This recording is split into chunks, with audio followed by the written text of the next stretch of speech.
I have two brief questions I'd like to ask, if I may.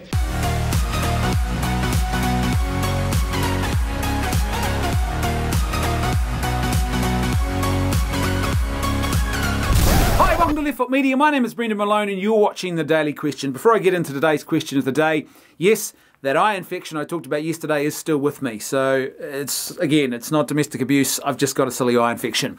Right, without any further ado, today's question of the day, will Star Wars Episode 9 be split into two films? The reason I'm answering this question is because a lot of you have been asking me about this, and the latest person to ask me about it was just last week. So here's my answer. First of all, this is a rumour, and as you're probably aware, if you're a Star Wars fan and you have been watching Star Wars trends and following the trends over the last couple of years, you will now know that the Star Wars rumour mill is in hyperdrive. See what I did there? A little Star Wars reference for you. But it's in hyperdrive, and basically at least once, maybe twice a week now, and it gets even more intense closer to the films, it seems there's some new rumour about Star Wars. Someone is saying something new. So this is one of those rumours, and as such, I'm not putting a lot of stock in it, because who knows? It's just one of those sort of open-ended games, Star Wars at the moment, and where sort of the chips may fall, who knows? However, it's an interesting question. Is there so much material here that they could actually make two movies? Here's my take. If they do actually make two movies instead of just one, so this becomes a quadrilogy instead of a trilogy, I think this is effectively Disney all but admitting that Rian Johnson got it completely wrong with The Last Jedi.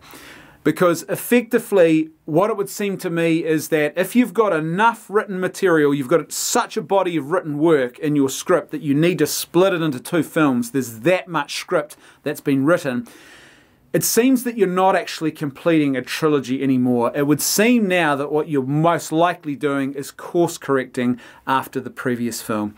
Effectively, this would be J.J. Abrams all but saying, I'm just going to overwrite what Rian Johnson did with the previous film because I'm not happy with it. I'm going to create my own second and third movie. I'm not just going to create the third movie in this trilogy. This is not just going to be a straight trilogy, it's now going to be a quadrilogy because I'm going to fix the mess. Now, obviously, he'd be stuck with a whole lot of things that he couldn't change.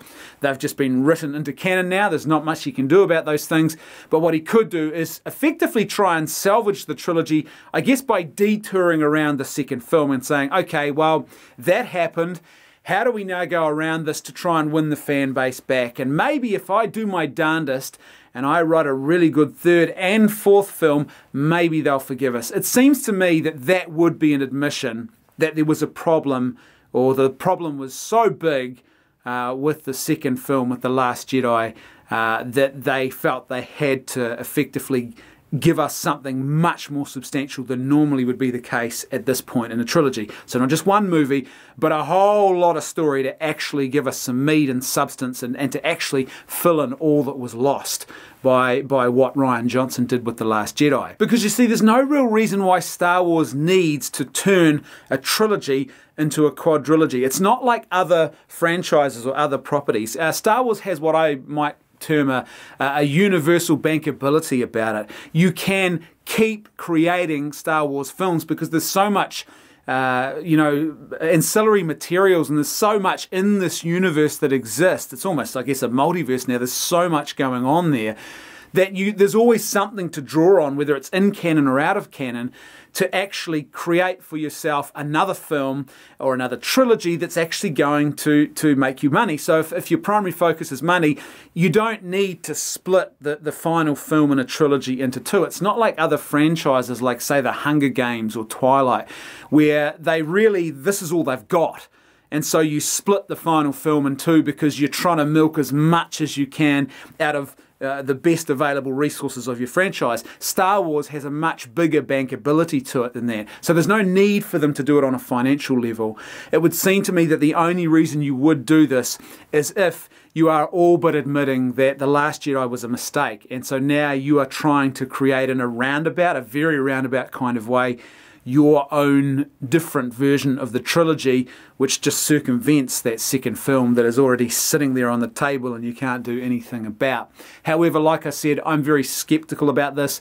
Star Wars rumours are as prolific as rabbits in breeding season, and a lot of them just turn out to be utter nonsense. So I would say, you know, like anything Star Wars, be very skeptical until you turn up to the film and you see it actually happening in front of you, or you hear it directly from the horse's mouth.